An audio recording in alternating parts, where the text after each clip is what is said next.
Qirg'izistonda Xitoyga qarshi kayfiyat avj oldi. 2 mart Qrim agentligiga bergan xabarda bildirilishicha, Qirg'izistonda oltin kon ochmoqchi bo'lgan Xitoy shirkatlari Qirg'iziston xalqining qarshiligiga uchradi.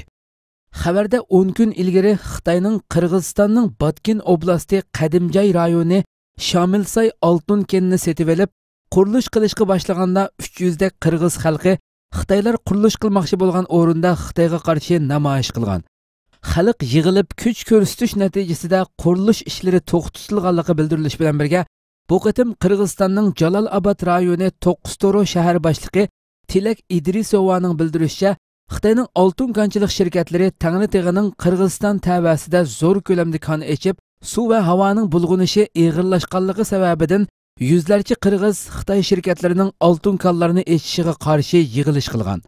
Xalq yig'ilish natijasida Xitoy shirkatlariga 10 mart kunigacha kon qazish ishlarini to'xtatish muhlati berilgan. Qazo qilganlarning jinozasini ko'targili odam yo'q. 2 mart ismini oshkorlashni xohlamaydigan bir kishining guvohlik berishicha, Sharq Turkistonning bir qism rayonlarida qazo qilganlarning jinozasini ko'targili odam chiqmagan. Xitoy yaqinqi yillardan beri Sharq Turkiston xalqini atalmish tarbiyalash lagerlariga cho'ng kichik demay qamaganligi sababidan bir qism mahallalarda er kishi qolmagan.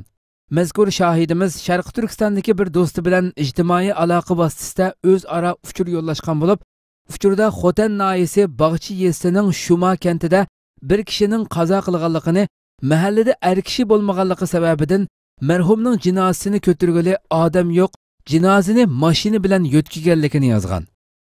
Qarish taraf yo'llagan uchurda yana Sharq Turkistonning bir qism rayonlarida to'yda nikoh o'qilmaydiganligini, Uyg'urlar bilan majburiy tuqqan qilingan Xitoylar Uyg'urlarning oilasida turgan mezgillarda Xitoyning atalmish tarbiyalash lagerlariga yoki turmaga qamishidan qo'rqib, oila kishilari namoz o'qiy olmaydiganligini oshkorlagan.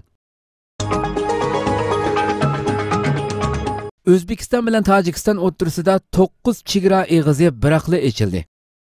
Türkiye Ovoz Radiosu'nun xabarida bildirilishicha, O'zbekiston bilan Tojikiston o'rtasida bir qator nizolar yuz berib, oradan 10 yil o'tgandan keyin 9 chegara biroqli ochilib xizmatga kirdi. Ikki davlat o'rtasidagi Jartapa, Qushkent, Uchtugan, Xavastobod, Baqobod, Poprovat va Gulbahor quruqliq yo'li chegara eg'izlari hamda Amuzang temir yo'li chegara eg'izi har ikki davlatdan nurg'un fuqarolar qatnashib alohida marosim bilan ochildi. O'zbekiston Tashqi ishlar ministrligi e'lon qilgan bayonotda chegara eg'izlarining echilishining har ikki davlat xalqi o'rtasidagi qarindoshlik munosabatlarining texmi mustahkamlanishiga to'kib qo'shilganligi ta'kidlandi. Oldingi yili ikki davlat o'rtasida oradan 25 yil o'tgandan keyin aeroplan qatnashlari qaytadan boshlangan edi. O'zbekiston Tojikiston orasida ilgari 16 chegara eg'izi mulozimat qilgan bo'lib, bu qitimqi yangi ochilgan 9 eg'iz bilan chegara eg'izi soni 25 ga yetdi. Tojikiston qurmoqchi bo'lgan suv elektr stansiyasiga O'zbekistonning qarshi chiqishi sababidan ikki davlat o'rtasida kelisholmaslik yuz bergan va 2005-yildan 2008-yilgacha asosliq chegara eg'izlari taqib etilgan edi. Amerika Xitoy bilan Rossiyani boshqariladigan bomba hujumidan mudofaa ko'radigan davlatlar qatoriga qo'ydi. Erkin Asiya radiosuning xabarida bildirilishicha, Amerika hukumatining havo mudofaa siyosati burun nuqtaliq holda Shimoliy Koreya bilan Iran qatorliq davlatlarning boshqariladigan bomba hujumiga taqobil turishga qaratilgan edi. Lekin Washington pochtasining juma kuni oshkorlashicha, navbatda Trump hukumati Amerikaning boshqariladigan bomba hujumiga qarshi havo mudofaa siyosatini kengaytib, uningga Xitoy bilan Rossiyani qo'shishga tayyorlik qilmoqda ekan. Amerikaning havo mudofaa siyosatiga o'zgarishdan xabardor amaldorlar Trump hukumatining yangi siyosati yana Shimoliy Koreyaning hujumiga taqobil turishni markaz qilsa-mu, biroq Xitoy va Rossiyaning boshqariladigan bomba tahdidini o'ylashga ehtiyoj tuyayotganligini bildirgan. Xabarda Trumpning havo mudofaa siyosatining texi oxirgi shaklini olmaganligi, uningga pat yaqinda tuzish kirgizilib, 3-oyning oxirlarida e'lon qilinganligi bildirilgan. Washington pochtasining xabarida ko'rsatilishicha, Amerikaning yuqorqi plani Xitoy o'zining ballistik bomba programmasini aktiv yo'lga qo'yayotgan, Rossiya yangi tiplik yadro quroliga erishganligini e'lon qilgan bir mezgilda o'ttirg'a qo'yilgan. Yaqinda Amerika Tinch okean qismlarining qo'mondoni Admiral Harry Harris Xitoyning harbiy taraqqiyoti pat yaqinda har qaysi sohalar bo'yicha Amerikaga xiris paydo qiladi degan edi. Rossiya prezidenti Putin payshanba kuni Rossiya Davlat Dumasida nutq so'zlab, Rossiyaning bir xil yengilmas yadro quroliga erishganligini, uzun musofirlik bu yadro qurolining dunyoning har qanday yeriga yetib bora oladiganligini ilgari surgan edi.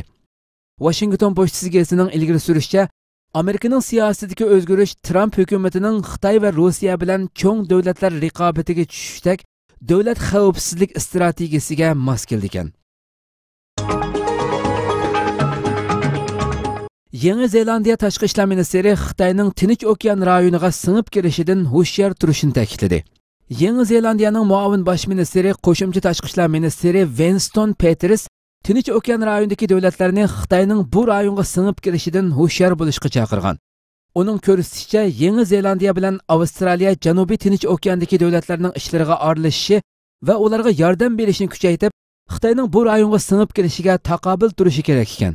Winston Peters bu so'zlarni Yangi Zelandiyaning bosh ministri Jacinda Ardern juma kuni Sidneyda Avstraliya bosh ministri Tiorinol bilan ko'rishishdan bir kun avval qilgan. Peters payshanba kuni Avstraliyadagi Lowy tadqiqot institutida nutq so'zlagan bo'lib, u butkul Tinch okean rayoni strategik raqobat maydoniga aylanib qolmoqda. Bu Tinch okeandagi orollarning rahbarlariga texnik ko'p tanlash fursati bersimi, ammo u ma'lum darajada strategik andishalarni paydo qilmoqda degan.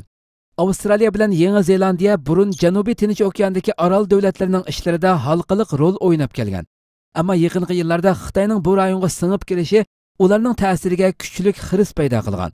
Avstraliya Lowy institutining statistika qilishicha, Xitoy yaqinqi 10 yil ichida Janubiy Tinch okeandagi orol davlatlariga 1 milliard 800 million dollar mablag' solgan. Halbuki bu yil 1-oyda Avstraliyaning xalqaro taraqqiyot va Tinch okean ishlari ministri Constance Farrell-Wells Beijingning bu orollarga keraksiz bino va oxiri yo'q yo'llarni yasab berib, ularni qarzga bo'g'ib qo'yganligini bildirgan. Uning so'zi Xitoy doiralarining qattiq noroziligini qo'zg'agan edi.